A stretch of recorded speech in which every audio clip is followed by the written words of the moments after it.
জয় বাবা লোকনাথের জয়। বাবা সবাইকে ভালো রেখো, সুস্থ রেখো, এই প্রার্থনাই তোমার কাছে করি। তো আজ বারে মঙ্গলবার, আজ হচ্ছে লোকনাথ বাবার তিরোধান দিবস, 19শে জ্যৈষ্ঠ, সেটা আমরা সবাই জানি। কিন্তু আজকের এই দিনে আমার বাড়িতে প্রত্যেক বছর কিন্তু ভীষণ বড় করে লোকনাথ বাবার অনুষ্ঠান করা হয়, কিন্তু এই বছর আর সেটা করতে পারছি না।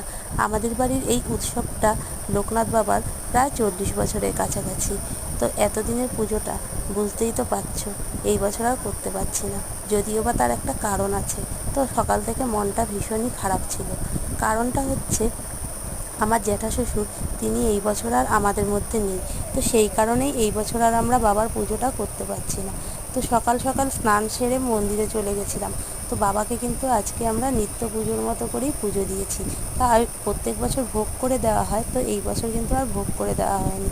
এই বছর কিন্তু আমরা শীতল ভোগ দিয়েই বাবাকে সকাল সকাল পুজোটা দিয়েছিলাম। তো বাড়ির সবাই মিলে কিন্তু বাবার কাছে প্রার্থনা করতে চলে গেছিলাম, তো বাবা যেন সবাইকে ভালো রাখে আর সুস্থ রাখে। তো আমার শ্বশুরই কিন্তু প্রত্যেক বছর এই পুজোটা করে। তা সেইভাবেই আমরা আজকে সবাই সকালবেলায় চলে গেছিলাম পুজো দিতে। তা সব পুজো সারা হয়ে গেলে কিন্তু সবাইকে প্রসাদ দিয়ে দিয়েছিলাম।